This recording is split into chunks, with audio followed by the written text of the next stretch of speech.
Alright, the excitement is over the roof அப்படின்னு தைரியமாக சொல்லலாம். ஏன்னா நம்ம எல்லாரும் காத்துட்டு இருந்த cyan 61 Tangalan is right here, and what an amazing crew to be sitting with, what an amazing happy cast to be sitting with. ஒவ்வொருத்தருமே இந்த $1 million bucks மாதிரி இருப்பாங்கன்னு சொல்லுவாங்கல்ல, அந்த அளவுக்கு இருக்கீங்க. யாருமே பிளான் பண்ணி கலர் கோஆர்டினேட் பண்ணி வரல. ஆனா ஒரு 125 நாளுக்கு மேல ஒன்னாவே இருந்து ஒரே மாதிரி வந்திருக்கீங்க. It is a Studio Green year. There's no doubt about it at all. What a year it is. 2024 belongs to Studio Green அப்படின்ற ஒரு நோட்டோட தான் ஆரம்பிச்சிருக்கோம். But we're going to start off with a beautiful idea, sir. Thangalaan அப்படின்ற ஒரு மிக அழகான ஒரு கதைக்களம். இதுதான் இந்த ஆண்டோடைய என்னுடைய படைப்பு, இதுதான் என்னுடைய அடுத்த படைப்பு அப்படின்னு ஒரு தருணத்தில் நீங்கள் யோசிச்சிருப்பீங்கல்ல. ஸோ இயக்குனரே நீங்கள் சொல்லுங்கள், தங்கலான் பிறப்பெடுத்து நீங்கள் பார்த்து நீதான் அடுத்த பிள்ளை அப்படின்னு நீங்கள் எப்போ சொன்னீங்க? நான் கபாலி முடிச்சதுக்கு அப்புறமே நான் அந்த கதையை ஒர்க் பண்ண ஆரம்பிச்சிட்டேன். கேஜிஎஃப் லைன்னு வச்சு அந்த பேக்ரவுண்டை வச்சு ஒர்க் பண்ணுன்னு சொல்லிட்டு. ஏன்னா கோலார் கோல்ஃபீல்டு பற்றி நான் ஒரு புக்கு படித்தேன், அதில் சில ரிசர்ச் மெட்டீரியல் கிடச்சிது. சரி, அதை பற்றி படிக்கிறப்போ என்னால் ரொம்ப கனெக்ட் பண்ணிக்க முடிஞ்சது, அந்த வேர்ல்டோட அந்த லைஃபோட கனெக்ட் பண்ண முடிஞ்சது. அப்போவே ஒர்க் பண்ணணுன்னு சொல்லிட்டு நான் அப்போவே ஒரு சின்னதாக ஒரு ஐடியா க்ரியேட் பண்ணேன். ஆனால் தங்கலான் மாதிரியான கதை இல்லை, அது ஒரு என்ன சொல்கிறது, ஒரு 3 பீரியட் சேர்ந்த ஒரு கதையாக தான் பண்ணேன். ஏற்கனவே பண்ணி வச்சிருந்த கதையை நான் கொஞ்சம் ஐடியா திரும்ப படிக்க ஆரம்பித்தேன். சரி, கரெக்டாக இருக்கும் அப்படின்ற மாதிரி எனக்கு தோணுச்சு. தோணுனே சார்கிட்ட நான் ஷேர் பண்ணேன். அண்ட் ஞானல் சாரும் அவர்கிட்ட நான் சொன்னப்போ இந்த ஐடியா அவருக்கு ரொம்ப பிடிச்சிருந்தது, 2 பேருக்குமே ரொம்ப பிடிச்சிருந்தது. 3 பீரியட் பண்ணணும்னு நினச்சது அதுக்கப்புறம் கொஞ்ச நாளுக்கு அப்புறம் 3 பீரியட் அப்படின்றது ஒரு 3 ஹவர்ஸில் அதுவே சொல்ல முடியாது அப்படின்ற மாதிரி எனக்கு தோணுச்சு. ஸோ அப்போது ஒரு பீரியட் கதை மட்டும் எடுத்து பண்ணலாம் அப்படின்ற மாதிரி வச்சேன். அதுவே ஒரு பெரிய கதையாக இருந்தது. நான் எப்போயும் ஒரு மூவி பண்ணுறப்போ, ஒரு கதைக்குள்ளே போகிறப்போ நிறைய ரிசர்ச் பண்ணுவேன். ஸோ இது அவ்வளோ டைம் எடுத்தது. எனக்கு கிட்டத்தட்ட ஒரு 8 months பெரிய ரிசர்ச் ஒர்க் பண்ணோம். ஸோ நிறைய போயிட்டு நேராக அந்த களத்துக்கு போயிட்டு மீட் பண்ணுறது, பீப்புளை மீட் பண்ணுறது, ஒவ்வொருத்தர்கிட்ட ஒவ்வொரு ஸ்டோரிஸ் இருந்தது. அப்புறம் நிறைய ரிசர்ச்சர்ஸ் எழுதி வச்சுட்டு போயிருந்தாங்க. எட்வர்ட் கட்சன் சொல்லிட்டு ஒருத்தர் இருப்பார். அவர் நிறைய இது சம்மந்தமாக நிறைய ஒர்க் பண்ணியிருந்தார். அவருடைய புத்தகங்கள் அண்ட் கோலார் ஃபீல்டை பற்றி நிறைய பேர் ஒர்க் பண்ணியிருந்தாங்க. அப்புறம் லிவிங் டேஞ்சரஸ்ன்னு சொல்லிட்டு ஒரு நாவல் இருந்தது, ரொம்ப ரொம்ப இன்ஸ்பைரிங்காக அண்ட் யூஸ்ஃபுல்லாக இருந்தது. ஸோ இது எல்லாமே வாசித்து அப்போது இது ஒரு கதை சொல்லிச்சு, அந்த ரிசர்ச் மெட்டீரியல் இது எல்லாமே. ஆனால் மக்கள்கிட்ட போகிறப்போ மக்கள்கிட்ட வேறு நிறைய மித் ஸ்டோரிஸ் இருந்தது. அது இன்னும் எக்ஸைட்மெண்ட்டாக இருந்தது. ஆனால் மித்துக்கும் ஹிஸ்ட்ரிக்கும் உள்ள அந்த கேப் இருக்குல்ல, அதுதான் மக்களுடைய நம்பிக்கையாக இருந்தது. ஸோ இதை டிசைன் பண்ணி ஒரு ஸ்கிரிப்டாக மாற்றலாம் அப்படின்ற மாதிரி எனக்கு தோணுச்சு. ஸோ அப்படி இருக்கிறப்ப தான் அந்த எட்வர்ட் கட்சனுடைய அந்த ரிசர்ச் புக்கில் படிக்கிறப்ப தான் தங்கலான்ற வார்த்தையும் நான் கண்டுபிடிச்சேன். தங்கலான் அப்படின்னா அது ஒரு பூர்வகுடி சமூகத்தில் இருக்கிற ஒரு மிக முக்கியமான பேர். அண்ட் அது ஒரு பீப்புள் லீடர். அது அந்த ஊருடைய ஒரு பிரச்சனைகளில் ஹேண்டில் பண்ணுற ஒரு லீடருக்கு அப்படி ஒரு பேர் வைப்பாங்க அப்படின்ற மாதிரி அந்த ரிசர்ச்சில் இருந்தது. அண்ட் அதுக்கு நிறைய அர்த்தங்களும் இருந்தது. அது பார்க்குறப்போ எனக்கு ரொம்ப என்னால் ஈஸியாக கனெக்ட் பண்ண முடிஞ்சது. அந்த கேரக்டரையும் நான் அப்போ தான் கண்டுபிடிக்கிறேன். அதுக்கு முன்னாடி வரைக்கும் தங்கலான் கேரக்டரை என்னால் அந்தளவுக்கு கண்டுபிடிக்க முடியாமலே இருந்தது. பட் ஆனால் அந்த கேரக்டர் கண்டுபிடிக்கிறப்ப தங்கலான்னா பலி கொடுக்குறவர், தங்கலான்னா அந்த கிராமத்தை காக்கிறவர், தங்கலான்னா அந்த மக்களை லீட் பண்ணுறவர், தங்கலான் அந்த மக்களுக்காக யோசிக்கிறவர் அப்படின்னு சொல்லிட்டு ஒரு பெரிய விஷயம் அந்த தங்கலான்ற பேருக்கு நிறைய அர்த்தங்கள் கிடைச்சவனுமே அந்த கேரக்டர் எனக்கு கிடைச்சிச்சு. சரி, ஓகே, தங்கலான்ற பேர் டைட்டிலாக வைக்கலாம் அப்படின்ற மாதிரி எனக்கு தோணுச்சு. அண்ட் தங்கலான் இந்த மாதிரியான ஒரு கேரக்டர் தன்னுடைய மக்களுடைய இன்னல்களை போக்குறதுக்கு, இழிவுகளை போக்குறதுக்கு என்ன யோசிக்கிறாரு, எதை அவர் பார்க்குறாரு அப்படின்னு யோசிக்கிறப்போ அந்த கோல்டு எப்படி இந்த மக்களோட நெருக்கமாச்சு, எப்படி இதை அவங்க கண்டுபிடிக்கிறாங்க, இதனால் அவங்க லைஃப் ஸ்டைல் மார்ச்சா இல்லையா. ஸோ இதுக்குள்ள மித் ஸ்டோரிஸ் எப்படி இவங்களை இவங்க ஹேண்டில் பண்ணிச்சு, இவங்களை எப்படி அது வழி நடத்துச்சு, அதுக்கும் இந்த மக்களுக்கும் உள்ள கனெக்ஷன் என்ன, அவங்களுடைய லைஃபோட பிரச்சனைகளை சால்வ் பண்ண முடிஞ்சதா, அண்ட் அவங்க நினச்ச ஒரு விடுதலையை அவங்களால அடைய முடிஞ்சதா அப்படின்றது தான் ஹோல் ஸ்டோரியாக மாற்றணும். அண்டு மொரோவர் மெயின் ஸ்ட்ரீம் ஆடியன்ஸை கனெக்ட் பண்ணணும். அண்ட் அந்த கனெக்ட் பண்ணக்கூடிய ஒரு களமாக அது இருக்கணும். அப்படி இருந்தால் தான் இது எக்ஸைட்மெண்ட் ஆடியன்ஸ்க்கு ஒரு எக்ஸைட்மெண்ட்டாக இருக்குன்னா அந்த எக்ஸ்பீரியன்ஸாகவும் வேறு ஒன்றா இருக்கணும். அப்படி இருந்தால் தான் ஆடியன்ஸால் நம்மளால் கனெக்ட் பண்ண முடியும். இன்றைக்கி தேட்டருக்கு பார்க்குற ஆடியன்ஸுடைய எண்ணங்களும் எதிர்பார்ப்புகளும் பயங்கரமாக வேந்த லெவலில் இருக்குது. ஸோ அதை நம்மளால் காம்ப்ளீட் பண்ணோன்னா ஸோ அந்த மாதிரியான ஒரு ஐடியா ஆஃப் தாட்ஸ் இருக்கணும்னு சொல்லிட்டு தான். ஸோ இப்படி ஒரு கதை இருந்தால், இப்படி ஒரு கதைகளும் இருந்தால் அதுவும் விக்ரம் சார் மாதிரியான ஒரு ஆக்டர் உள்ளே இருந்தாருன்னா லைக் வந்து நம்மளால் வந்து இதை வந்து ஈஸியாக ஆடியன்ஸை வந்து ரீச் பண்ண முடியும், அவங்கள வந்து எக்ஸைட் பண்ண முடியும் அப்படின்ற நம்பிக்கை வந்து ஓவரால் வந்ததுக்கப்புறம் ஓகே இதுதான் என்னுடைய நெக்ஸ்ட் ஃபிலிம் இருக்கணும் அப்படின்னு ரொம்ப கான்ஃபிடென்ட்டாக நான் வந்து இறங்கினேன். எப்போ சார் இந்த லவ் ட்ரையாங்கிள் நடந்துச்சு? இப்போ நீங்க ஞானவேல் ராஜா சார், விக்ரம் சார் அப்படின்னு இந்த லவ் ட்ரையாங்கிள் ஒன்று நடந்து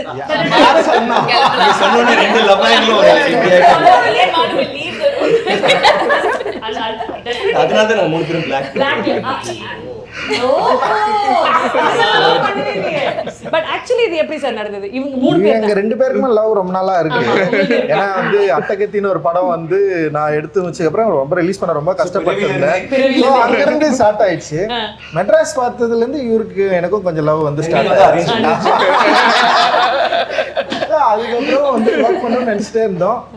அண்ட் வந்து சார்பட்டா பரம்பரைக்கு அப்புறம் அந்த லவ் வந்து ரொம்ப பெரிய பாண்ட மாதிரி ஓகே டன் அப்படின்னு முடிவாயிடுச்சு. அப்படி பண்ணலாம்னு முடிவு பண்ணிட்டோம். So the story comes to you. Thangalaan அப்படின்றது தான் கதை. ஒரு ஸ்பார்க் இருந்திருக்கும்ல, திஸ் இஸ் த லைன், நான் முடிவு பண்ணிட்டேங்க இந்த படம் நான் தான் பண்ண போகிறேன், திஸ் இஸ் மை ஸ்டோரி அப்படின்னு நீங்கள் you would been committed to இட்ல. அது எப்போ நடந்தது? ஃபர்ஸ்ட் கமிட்மெண்ட்டு ரஞ்சித்ன்றது I want to work with very badly. So அதனால் அங்கேயே ஆரம்பிச்சது. இந்த மூமெண்ட் ஒரு பீரியட்னு சொல்கிறது எனக்கு ரொம்ப நாள் இந்த பீரியட் ஃபிலிம் பண்ணுறதுக்கு எனக்கு அண்ட் சம்படி அவ்வளோ காம்படெண்ட்டாக பண்ணுற போது யூனோ டீட்டெயிலிங்லாம் பயங்கரமாக இருக்கும் அண்ட் ரிசர்ச் பயங்கரமாக இருக்கும் எல்லாமே. அண்டு கிராமரே கிடையாது இந்த படத்தில் வந்து இதுதான் இன்டர்வல் பிளாக், இதுதான் கிளைமேக்ஸ், இங்கே ஒரு சாங் வரும், சாங் இப்படி இருக்கும், ஒரு ஃபைட் அப்படி கிடையாது. இட் இஸ் ஆக்சுவலி லைக் ஒரு லாங் சீன் மாதிரி தான் இருக்கும். ஸோ அவர் எதுவுமே வந்து அந்த சீனு அந்த இடத்துல நீங்கள் வருவீங்க ஒரு என்ட்ரி கொடுக்க அப்படி கிடையாது. அந்த இடத்துல இது நடக்கும் ஒரு சம்பவம். ஆனால் அதில் அழகு என்னென்னா அவங்க எப்படி வாழ்ந்துருப்பாங்க, டெஃபினட்டாக நம்மளை விட அவங்க ரொம்ப கஷ்டப்பட்டு இருந்திருப்பாங்க. பட் நாங்கள் எல்லாருமே அந்த சூழ்நிலையில் தான் தள்ளிப்பட்டிருந்தோம். எல்லா விஷயங்களும் எல்லா காட்சியுமே எந்த ஒரு க்ரீச்சர் கம்ஃபர்ட்ஸுமே நாங்கள் நிஜமாகவே அவங்கள மாதிரி இருந்திருந்தால் தான் அதை கொண்டு வர முடியும். அது ரொம்ப அழகான அந்த லைன் இருக்குல்ல ட்ரெய்லரில், என்ன வாழணும்னா செத்த சாவறதுக்கு நீ துணிஞ்சவங்களுக்கு தான் வாழ்க்கைனா அதுதான் எங்களுக்கும் தங்கலாம், நாங்கள் எல்லாத்துக்கும் ரெடி. இந்த படத்தில் நான் அடி வாங்கின மாதிரி, இந்த படத்தில் நான் அடிப்பட்ட மாதிரி, இந்த படத்தில் சாவுன்னு விளிம்புன்னு சொல்லுவாங்கள்ல, லைக் ஏதாவது ஒரு விஷயத்தில் போனது மாதிரி ஐ டோன்ட் திங்க் நான் அது வரைக்கும் பண்ணதே கிடையாது. It is like that. So எனக்கு அது ரொம்ப ஐ மீன் ஒரு விஷயம் நம்ம சொல்லணும், ஆனால் இந்த மாதிரி ஒரு விஷயம் அவ்வளோ உள்ளேருந்து வரும்போது இல்லை. I think it came very real ட்ரூவாக. நம்ம வந்து ஒரு நடிக்கணும், இந்த சீனில் ஒரு ஹீரோ என்ட்ரி அப்படி கிடையாது. இன்ஃபேக்ட் ஐ திங்க் இவங்க எல்லாருக்குமே என்ட்ரி இருந்துச்சு, எனக்கு இல்லை. அப்படி சொல்லாதீங்க, ட்ரெய்லர்லயே இவங்க என்ட்ரி தான் சார். ஃபர்ஸ்ட் ஓப்பனிங் அம்மா நான் என்ன சொன்னேன் ட்ரெய்லர்ல? ஃபர்ஸ்ட் நீங்க தானே சொல்றீங்க, அவர்கிட்ட வந்து கேக்குறீங்களா முதல்ல? எஸ் நீ தானே அங்க பேருக்கு பிசாசு இருக்குன்னு சொன்னது that one. Yeah, that's why it starts, right? So இவங்களோட கேரக்டர்ஸ் பத்தி சொல்லுங்க சார். இவங்க 2 பேர் தான் இதை ப்ளே பண்ணணும்னு நீங்க முடிவு பண்ணிருப்பீங்கல்ல? ஆக்சுவலி வந்து நான் எழுதுறப்பவே வந்து பார்வதி தான் இதை பண்ணணும்னு சொல்லிட்டு, ஏன்னா பார்வதி வந்து எனக்கு அவங்க பூவில் இருந்தே நான் அவங்கள ஃபாலோ பண்ணுறேன். ஆக்சுவலி வந்து பயங்கர ப்ரில்லியண்ட்டான ஒரு ஆக்ட்ரஸ்ஸு. அண்ட் வந்து அவங்கள ஒர்க் நிறைய நான் பார்த்துருக்கேன். அவங்க கூட சேர்ந்து ஒர்க் பண்ணணும்னு சொல்லிட்டு நான் நிறைய யோசிச்சிருக்கேன். ஸோ அப்படி தான் அவங்கள வந்து நான் வந்து யோசித்தேன். ஸோ அப்படி இருக்கிறப்போ இப்போது எனக்கு என்னென்னா, இப்போ விக்ரம் சார் மாதிரி ஒருத்தர் இருக்காங்கன்னா ஆப்போசிட்டில் அவங்கள ஹேண்டில் பண்ணுற ஒரு ஆர்டிஸ்ட் வேணும் அப்படின்ற மாதிரி எனக்கு தோணுச்சு. லைக் வந்து அவங்கள மிரட்டுறதுக்கும், சண்டை போடுறதுக்கும், கூட நிற்கிறதுக்கும், ரொமான்ஸ் பண்ணுறதுக்கும், ஸோ ஒரு பயங்கரமாக அவரை ஹேண்டில் பண்ணுற மாதிரி ஒரு ஆர்டிஸ்ட் எனக்கு வேணும் அப்படின்னு தோன்றப்போ வந்து நான் பார்வதி யோசித்தேன். அப்புறம் வந்து இன்னொருத்தர் யோசித்தேன், அதாவது ராதிகா ஆர்த்தையும் யோசிச்சேன்னு வச்சுக்கேன். எனக்கு வந்து எனக்கு ரொம்ப பிடிக்கும் அவங்க ஒர்க். 10 பேர் அதுக்கப்புறம் பட் நீங்கள்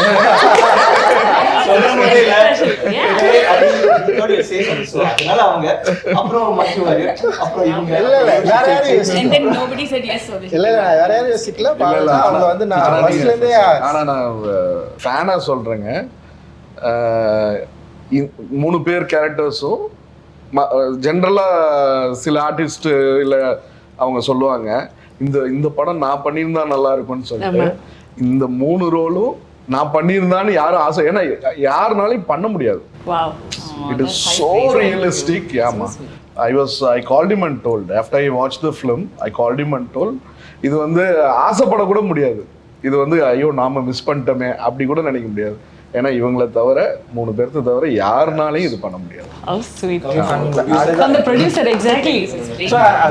அதனால அவங்க வந்து நான் வந்து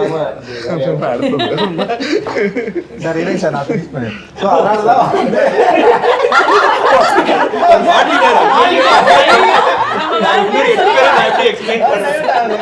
ஸோ அதனால அவங்க வந்து பயங்கரமா பண்ணிட்டாங்க. என்னன்னா வந்து ஓவரா கேள்வி கேட்டு கொஞ்சம் நாளா பதிலே சொல்ல முடியாதுன்னு சொல்லிட்டாங்க. ஸோ அந்த அளவுக்கு வந்து அதெல்லாம் okay. I have to interfere here. Sorry. Okay, directors நிறைய விதமா இருப்பாங்கல்ல. சில பேர் ரொம்ப பேசணும்னு ஆசை இருப்பாங்க, லைக் கொஸ்டின்ஸ், டிஸ்கஷன்ஸ். ரஞ்சித் அது பிடிக்கல, ரஞ்சித் அது வேணாம். I was very clear right from beginning. He gave me a 2-line narration on the call. அப்புறம் நான் சொன்னேன், இல்லை actually can I know the story itself. ஏன்னா கங்கம்மாள் யாருன்னு எனக்கு புரியாது. He told me the whole story. I still don't know Gangammal is because he told me the story, like exactly what's happening in the movie. But he took time out. The zoom காலில் வந்து I think 1.5-2 hours he was just reading the story for me, which I think is a great thing coming from Ranjit because he doesn't do that. Ana location vanda verga, it's like I want to ask him a question. He's like, some ADs will be there, they're all wonderful people, but Ranjit enna kelvikkum badal kodukadhu adu okay, that's fine. He won't move his lips. She asked a lot of questions. It is not lot of ladies are there. They are all wonderful people. Underline. But Ranjit sunglasses and doesn't know. Now I can't even look into my directors. Kanni enna solludu adha. So then I had a lot of fights with him. But yeah, eventually it worked out. It worked out. After that, Malvika, I followed from Beyond the Clouds. So அந்த படம் பார்த்ததுலேருந்தே எனக்கு மால்விகாவுடைய look and acting வந்து உண்மையிலேயே வந்து எனக்கு வந்து ரொம்ப பிடிக்கும். அண்ட் வந்து தமிழில் அவங்க வந்து என்ன பண்ணியிருக்காங்க அப்படின்றது வந்து யோசிக்கிறப்போ சரி நான் என்ன பண்ணேன்னா இந்த கேரக்டருக்கு வந்து மால்விகா கரெக்டாக இருக்குன்னு சொல்லிட்டு நான் வந்து மால்விகிட்ட வந்து ஃபஸ்ட்டே பேசினேன். அப்புறம் கொஞ்சம் டேட் இஷ்யூஸ் இருந்தது, சில ப்ராப்ளம்லாம் இருந்தது. ஆனால் எனக்கு சில பயம் இருந்தது. இது வந்து நான் ஆக்சுவலி இந்த படம் வந்து ரொம்ப பிளான் பண்ணாமலே போயிட்டேன். திடீர்னு யோசித்தேன், படம் பண்ணிட்டு இந்த படத்தை ஈஸியாக எடுத்துட முடியும்னு போயிட்டேன். ஆனால் வந்து அதுக்கப்புறம் தான் தெரிஞ்சுது இந்த கேரக்டர்ஸு, ஆர்டிஸ்ட்டு, அந்த வேர்ல்டு க்ரியேட் பண்ணுறது வந்து ரொம்ப ரொம்ப கஷ்டமாக இருக்கும் அப்படின்ற மாதிரி எனக்கு வந்து நான் படம் எடுக்கிறப்ப தான் வந்து என்னால் அதை வந்து ஃபைண்ட் பண்ணவே முடிஞ்சுது. ஸோ வந்து ஒரு லுக் டெஸ்ட் வந்து நான் மாலிகா கூப்பிட்டேன். அந்த லுக் டெஸ்ட் வந்தாங்க.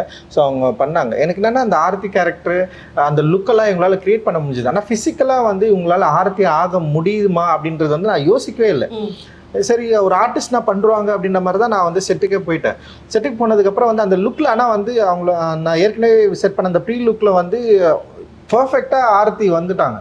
ஆனால் வந்து போயிட்டு அங்கே போய் இறங்கினோடனே வந்து ஸ்டண்ட்டு தான் ஃபஸ்ட்டு வந்து ஒரு பெரிய சீக்வன்ஸு ஸ்டண்ட்டு அண்ட் மாலிகா வந்து பண்ண சொன்னேன். அது வந்து ஏன்னா வந்து ஆல்ரெடி ட்ரெயின்டாக இருக்கிறவங்களே பண்ண முடியாது. ஆனால் இவங்க ட்ரெயின்டே கிடையாது. அண்ட் வந்து அந்த ஃபிசிக்கும் அந்த மாதிரி இல்லை. ஸோ வந்து ஆனால் நான் பண்ண சொல்கிறேன், அவங்க பண்ணுறாங்க, ட்ரை பண்ணுறாங்க, ஆனால் முடியல. எனக்கு வந்து பயங்கரமான ஒரு கன்ஃபியூஸான ஒரு ஸ்டேட்டு. அண்ட் என்ன பண்ணுறதுன்னு தெரில. பட் ஆனால் எனக்கு ஒன்று மட்டும்தான் பயங்கரமாக இவங்க மேலே வந்து ஒரு பெரிய கான்ஃபிடென்ட் க்ரியேட் ஆச்சு. என்னென்னா இவங்களால முடியல, ஆனால் டே ஃபுல்லாக வந்து இவங்க வந்து பண்ணிகிட்டே இருந்தாங்க. லைக் அந்த கொம்பை சுற்றிட்டே இருந்தது, வந்து பயங்கரமான pain. C started crying and வந்து அவங்களால. ஆனால் அவங்க என்ன பண்ணுறாங்கன்னா அதை வந்து ஷோ பண்ண முடியாமல், ஆமாம் அவங்க வந்து இதை வந்து ஷோ பண்ணவே இல்லை. என் முன்னாடி ஷோ பண்ணவே இல்லை. நான் பண்ண சொல்கிறேன். ஆனால் நான் வந்து ஏன் அவ்வளவு ஒரு கொடூரமான ஆளாக மாறணும்னு எனக்கு தெரியவே இல்லை. எனக்கு தெரியல, ஃபர்ஸ்ட் டைம் எக்ஸ்பீரியன்ஸ் என் லைஃப்பில். ஆனால் அவங்க பண்ணிட்டே இருந்தாங்க. எனக்கு ஆனால் வந்து அந்த கேரக்டர் எப்படியா வந்துன்ற அந்த யோசனை மட்டும்தான் இருந்தது. பண்ண பண்ணிச்சு. அப்புறம் இவங்க வந்து ஆனால் அது வரல அன்னைக்கு, அந்த 3 days வரவே இல்லை. ஆனால் வந்து என்னென்னா ஒரு 3 மணி நேரம் மேக்கப் போடுறாங்க, வராங்க, ப்ராக்டிஸ் பண்ணுறாங்க. ஸோ அந்த தொடர்ந்து ட்ரை பண்ணுறது இருக்குல்ல, அந்த கேரக்டருக்காக தன்னை அப்ளை பண்ணிக்க ட்ரை பண்ணது இருக்குல்ல, அதுதான் மால்விகா வந்து அவங்களுடைய நான் பயங்கரமாக மூவ் ஆனது. ஆக்சுவலி செம சூப்பர் இது. ஏன்னா அப்புறம் நான் செகண்ட் தாட்டே எனக்கு வரல. ஏன்னா இனிஷியலாக இருக்கிறப்போ வந்து எனக்கு சின்ன ஒரு சந்தேகம் இருந்தது. பட் விக்ரம் சார் கிட்ட கூட நான் டிஸ்கஸ் பண்ணேன். நான் ஆஃப்டர் தட் நான் வந்து என்ன பண்ணேன்னா இல்லை அவங்க ட்ரை பண்ணுறாங்க, அவங்க வந்து தொடர்ந்து இது கண்டினியூஸாக வந்து இந்த கேரக்டர் வந்து பயங்கரம் பிலீவ் பண்ணி இந்த அளவுக்கு ஹார்ட் ஒர்க் வந்து போடுறாங்க, அவங்களால இது பண்ண முடியும்னு சொல்லிட்டு அதுக்கப்புறம் நான் என்ன பண்ணேன்னா ஒரு பிரேக், இவங்களுக்கு ஒரு பிரேக் விட்டு அந்த சிலம்பம் ஒரு ஸ்டூடெண்ட் அவர் வந்து ஒரு வாத்தியார் அவர் வர வச்சு அவங்களுக்கு வந்து ப்ராப்பராக வந்து கிளாஸ் வந்து இவங்களுக்கு சொல்லி கொடுத்து நமக்கு வந்து சிங் சவுண்டில். ஸோ அதனால் வந்து அது எல்லாத்தையும் அவங்க கரெக்டாக புரிஞ்சுக்கிட்டு அந்த கேரக்டரை பயங்கரமாக அண்டர்ஸ்டாண்ட் பண்ணிட்டு இந்த ஸ்டண்ட் அவங்க பண்ண விதம் இருக்குல்ல, அண்ட் அந்த கேரக்டரை வந்து பயங்கரமாக வந்து கொண்டு வந்துருக்குதுல்ல, அன்பிலீவபிள், பயங்கரமாக பண்ணியிருக்காங்க. அண்ட் வந்து இவர் நம்ம ஜிவி கூட படம் பார்த்துட்டு அதான் சொன்னார், என்னங்க அந்த பொண்ணு இப்படி பண்ணியிருக்குன்னு சொல்லிட்டு ஃபர்ஸ்ட் டைம் வந்து படம் பார்த்துட்டு சொன்னார். அண்ட் அந்தளவுக்கு வந்து இவங்களுடைய அந்த ஹார்ட் ஒர்க் வந்து பயங்கரமாக படத்தில் வந்து எஸ்டாப்ளிஷ் ஆயிருக்கு அப்படின்னு நான் நினைக்கிறேன். அண்ட் டெஃபினட்டா மக்கள் ரசிப்பாங்க. சென்னையில இவங்க மட்டும் டெரஸ்ல சிலம்பம் பண்ணிக்கிட்டே இருக்காங்க. சோஷியல் மீடியா அதான் ட்ரெண்டிங்கா இருந்துச்சு. வாட்டர் ஃபால்ஸ் கிட்ட நின்று ஃபோட்டோ ஷூட்னாலும் அங்கேயே சிலம்பம் தான் பண்ணிட்டு இருக்காங்க. அவ்வளோ she was involve in the film. And I think உங்களுடைய ரோல்ஸ் அவ்வளோ அழகாக through the teaser and the ட்ரெய்லரும் தெரியுது. பட் அந்த டீசர் ட்ரெய்லர் அதை வந்து வேற லெவலுக்கு அப் நாட்ச் கொண்டு போனது அப்படின்னு பார்த்தீங்கன்னா திரைப்படத்தின் இசையமைப்பாளர் தான். அவருக்கு ஒரு டெஃபினெட்லி பெரிய கியூடோஸ் கொடுக்கணும். அந்த பாம்பு நீங்க பிச்சு போடுறீங்களா சார், பாம்பு கூட இவ்வளவு வாயில சவுண்ட் எஃபெக்ட் வருமா தெரியல, ஆனா அது தெரியுது. இந்த பிளாக் பேந்தரோட என்ட்ரியில அங்க இருக்க ஒரு sound effect, every little minor detail, அந்த மேஜிக் பத்தி சொல்லுங்க சார். ஃபர்ஸ்ட் ஆஃப் ஆல் இந்த மாதிரி ஒரு ஸ்கிரிப்ட் கிடைக்கும்போது எனக்கு பெரிய சேலஞ்சாக இருந்துச்சு. ஏன்னா நிறைய எக்ஸ்பெக்டேஷன்ஸ் இருக்குது. நம்ம நிறைய படம் பண்ணுறோம், ஒரு படம் கிட்டத்தட்ட பண்ணியிருக்கேன். ஒரு வாட்டியும் எக்ஸ்பெக்டேஷன் இருக்குது. ஸோ அவங்க வந்து ரொம்ப எதிர்பார்க்குறாங்க ஆடியன்ஸு. நம்ம கொஞ்சம் கம்மியாக கொடுத்தாலும் ஓபி அடிச்சிட்டாரு, இப்படி பண்ணிட்டாரு, அப்படி பண்ணிட்டாரு. ஸோ எக்ஸ்பெக்டேஷன் ஜாஸ்தி இருக்கும்போது நமக்கு அதுக்கான ஒரு விஷுவலாக ஒன்று இருந்தால் தானே நம்ம ஏதாவது ஒர்க் பண்ண முடியும். ஸோ இப்போ நான் வந்து வேலை செய்ய ரெடியாக இருக்கேன். பட் அதுக்கான விஷுவல்ஸ் எனக்கு வரும்போது தான் எனக்கு அந்த வாய்ப்பு கிடைக்குது. ஸோ அது வந்து தங்கலானுடைய ஐடியா எனக்கு கிடைச்ச போது ஐ தாட் ஓகே இது ஒரு பெரிய ஒரு சான்ஸ் இது.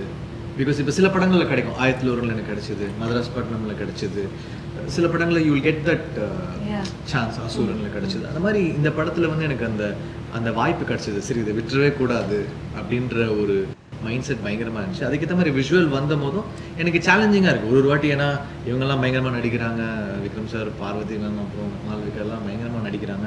ஸோ இதில் வந்து நம்மளும் ரொம்ப ஸ்ட்ராங்காக தெரியணும், நம்ம ஒர்க்கும் தெரியணும் அப்படின்ற ஒரு சேலஞ்சு. ஸோ அது ரொம்ப நல்லா இருந்துச்சு. அந்த டீம் எஃபர்ட் வந்து எனக்கும் ரஞ்சித் சாருக்கும் ரொம்ப நல்லா ஒர்க் ஆச்சு.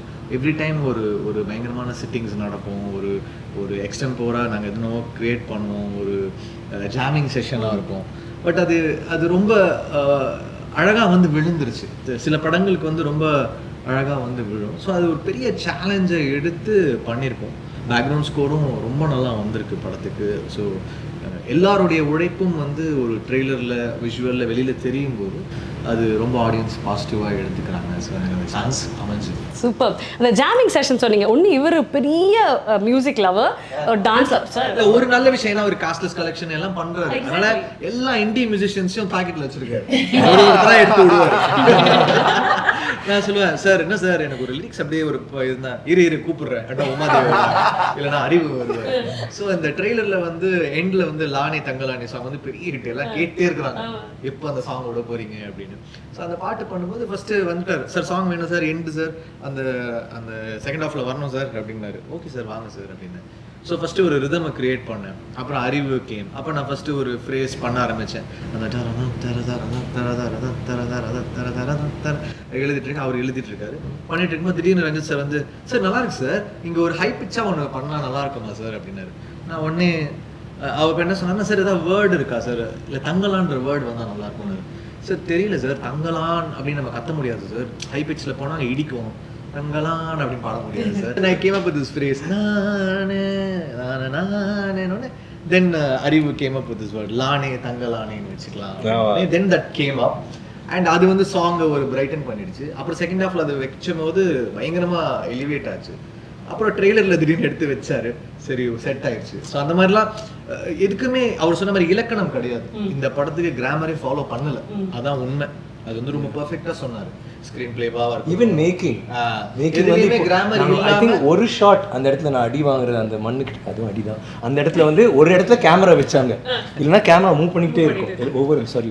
And I want interrupt for one more thing. அவர் வந்து ஐ ஃபீல் ஒரு ராவா இந்த மாதிரி படம் பண்ணும்போது அதுக்கு ஒரு மியூசிக் இருக்கு, கமர்ஷியலா மாசியா பண்றது ஒன்று இருக்கு. அது எப்படி பண்ணாரு இமோஷனலா ரெண்டு இல்ல whatever I'm saying. பட் இந்த மாதிரி ஒரு படத்துல நீங்க வந்து அந்த அதை நீங்க கெடுக்கல, தட் அந்த ஒரிஜினாலிட்டி அந்த ரானஸ் அப்படியே தான் இருக்கு. ஆனா அட் த சேம் டைம் அது போரிங் அப்படின்னு போகாம யூ கிவிங் தட் அந்த இது கொடுக்குற போது உங்க சவுண்ட்ஸா இருக்கட்டும், வாய்ஸஸா இருக்கட்டும், that is very difficult. So ஒரு கதைக்குமே ஒரு வாய்ஸ் இருக்கு. அவங்க சார் சொல்றது தான், ஒரு கதைக்குமே ஒரு வாய்ஸ் இருக்கு. ஸோ தங்கலான் பொறுத்த வரைக்கும் it's the voice of the tribes. So the rooted voice of the natives. இதுதான் வந்து நான் வந்து என் மைண்ட்ல வந்து ரொம்ப தெளிவா இதை நான் சொல்லணும். இந்த கதையில ஒரு வாட்டி இந்த கதையில நான் சொல்லணும், ஒரு விஷயம் இருக்கும். இப்போ ஒரு கதையில ஒன்று இருக்கும், ஆக்டிங்ல ஒன்று இருக்கும். ஸோ ரொம்ப தெளிவா சொல்லணும்னா இந்த வாய்ஸ் ஆஃப் த நேட்டிவ்ஸும் அந்த ஒரிஜினாலிட்டி மிஸ்ஸே ஆகக்கூடாது. அதனால நாங்கள் எல்லா ட்ரைபல் ட்ராக்ஸ் எல்லாமே நாங்கள் வந்து ரிசர்ச் பண்ணோம்.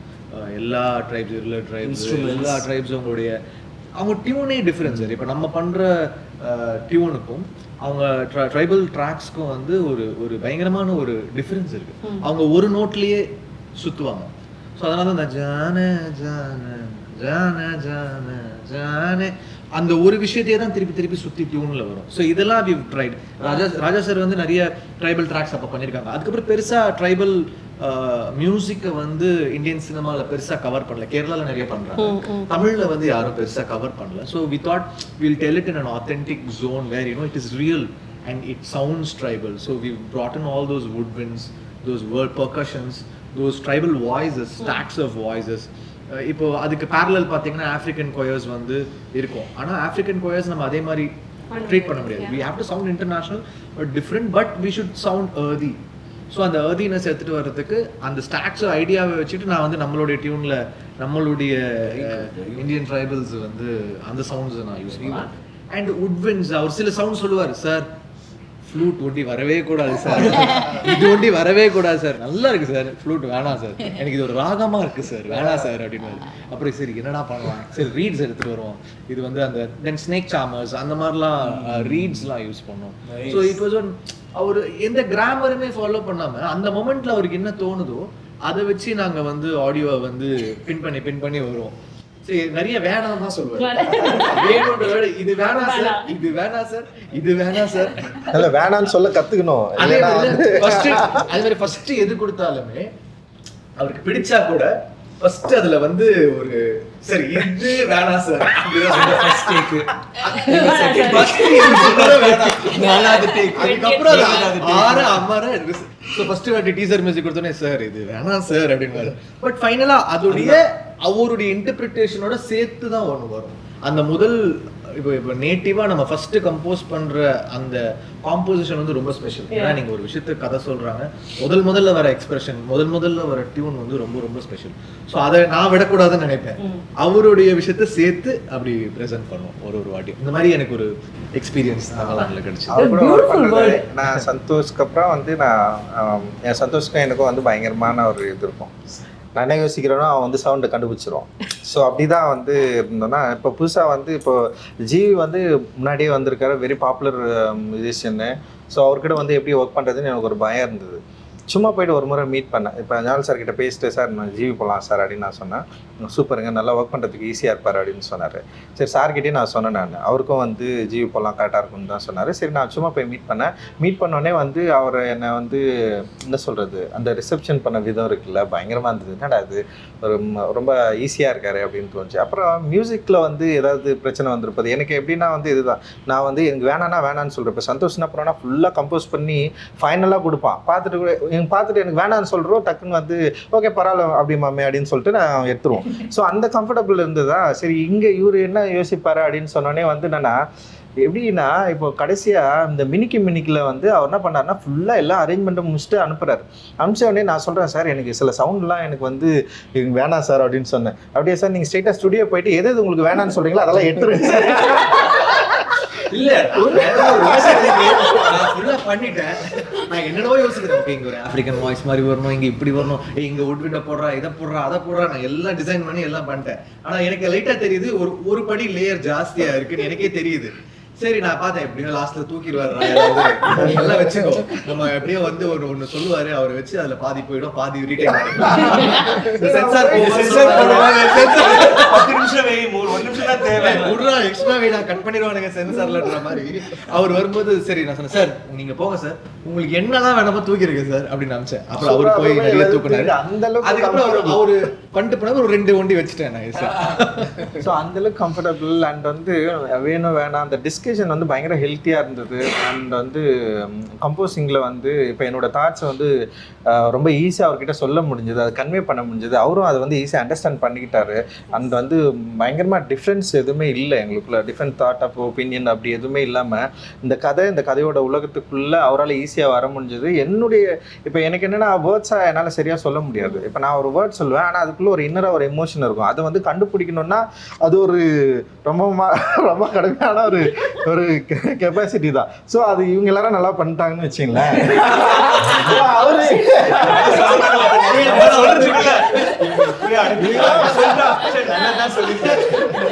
ஸோ நான் என்ன பண்ணேன்னா இப்போ ஒன் மார் சொல்ல, ஸோ அது கொஞ்சம் ஒரு மாதிரி இருக்கு, கரெக்டாக பண்ணுறதுன்னு தான் சொல்லுவேன். போயிட்டு அது பயங்கரமாக என்னால் வந்து விளக்கலாம் முடியாது, அது ஒரு எமோஷன் தானே.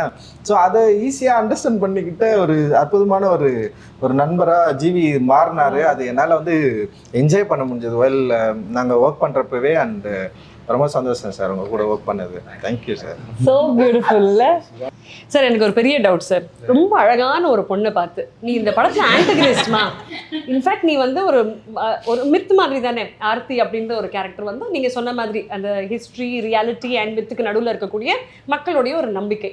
இவங்களும் கேட்குறாங்க அந்த ஒரு கேள்வியை ட்ரெய்லர்லேயே. அப்போது இவங்க ஆர்த்தி பண்ணணும், நீங்கள் ஒரு முடிவு எடுத்துட்டீங்க. நீங்கள் ஆர்த்தி பண்ணணும், நீங்கள் எப்போ முடிவு எடுத்தீங்க? when did you decide okay I am Aarthi?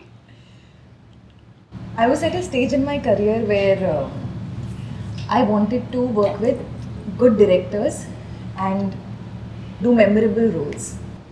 And as a female artist, as Parvati would know, it's so rare to get a good, well-written female character, and that too in a good maker's movie. Our combination is very rare. My manager told me that Ranjit sir was casting. I didn't know what the character was. I didn't know how important the character was. But the moment I heard his name, I was like, I want to do this. Please, like somehow just make it happen. But I didn't know about the character till I signed the movie, because like Parvati said, Ranjit sir doesn't talk. So he doesn't. போராட்டமா இருக்கும் போல இருக்கே sir அவங்க கூட. It's all coming out. நாங்க நிறைய பேசிட்டோம். So then they sent me the script. So then I read the script and then I read the character and I was blown away. I was like, wow, such a... Nobody writes a character like that for a woman. When a character like that is written, it's for a male artist. It's a man versus a man, as we see in most films. That's the palette. You never see a man with a woman at that same level of power, in the film. So I was very surprised that he wrote something like that. I found that very interesting. And once we started working on the film, is when I started finding out what his exact vision was. It's very hard to imagine that vision when you're reading the script. So as the shoot progressed, I realized, and I'm eternally grateful for Aarti. How was the experience first week of shoot? அதுதான் sir அடுத்த கேள்வியே. நீங்க மூணு பேருக்கு first week of shooting அவங்களே வழியெல்லாம் மறைச்சிட்டு நல்லா பேசுறாங்க. கை ஆட ஆரம்பிச்சு. நான் மூணு ஆக்டர்ஸ் கேட்கறதுக்கு முன்னாடி ப்ரொடியூசர் சார் கேக்குறேன். Sir how was the first week of shoot? இல்ல இவர் ஒரு 7 நாள் அடிச்சாருங்க. சார் நான் நினைச்ச மாதிரி இல்ல, நாம வேணா பிரேக் பண்ணிட்டு மறுபடியும் பேசிக்கலாமா? நீங்க என்ன நினைக்கிறீங்களோ பண்ணுங்க, ஒன்னும் வேணாம், எனக்கு அதனால அவரும் நினைச்சு போனது வேற, பட் ரொம்ப இழுத்துருச்சு. இவங்க மாளவிகா சொல்றப்ப நான் படம் பார்த்தோன்னு அதான் ரியலைஸ் பண்ணேன். நம்ம வடிவேல் என்ன டைலாக் தான், எவ்வளவு அடி வாங்கினாலும் நல்லவே சொல்லிட்டாங்க, அவ்வளவு அடி வந்திருக்கு. Actually, you know what, 50%, see for actors 50% என்னதான் நீங்க ஹார்ட் ஒர்க் அண்ட் எஃபர்ட் போட்டாலும் 50% is what a director writer writes for you. So அந்த ரைட்டிங் வந்து 50% அவங்க மனசுல இருக்கும். நீங்க என்ன கேரக்டர் அவர் எவ்வளோ உண்மையா எழுதியிருக்காரோ அதுதான் மனசுல நிற்கும். அதோடைய அலங்காரம் தான் அவங்க பண்ற ஹார்ட் ஒர்க்லாம். ஏன்னா விக்ரம் சார்லாம் அவ்வளோ ஹார்ட் ஒர்க் பண்ணுவார், எல்லா படத்துலையும் வெயிட்டை குறைப்பாரு, இதை பண்ணுவார். நமக்கே கஷ்டமா இருக்கும், என்ன இவ்வளோ கஷ்டப்பட்டு பண்றாரு. நானே சொல்ல ஒரு வாட்டி, சார் ஏன் சார் இப்படிலாம் பண்றீங்க, ஹெல்த் எல்லாம் ஏன் சார் இப்படி பண்றீங்க, நம்ம தங்கலான் பூஜையில சொன்னேன். அவ்வளோ பண்ற உழைப்பு உங்களுக்கு கேரக்டர் சரியா இருந்தால்தான் ஆடியன்ஸ் கிட்ட போய் சேரும். அது வந்து தங்கலான்ல இவங்க 3 பேருக்குமே பயங்கரமா அமைஞ்சிருக்கு. Not only 3 பேர், everyone, all of them. So that, it falls in place in only few scripts. I think Tangalan is one of those. GV darling சொல்றப்ப ஒண்ணுதான் ஞாபகம் வந்துச்சுங்க. ஃபர்ஸ்ட் டைம் அண்ணனை போய் மீட் பண்றோம். நானும் ரஞ்சித் சாரும் போய் விக்ரமண்ணா வீட்டில் மீட் பண்ணிட்டு இவர் ஒரு டைம் லைன் சொல்றாரு, 3 monthsல நாம வந்துட்டு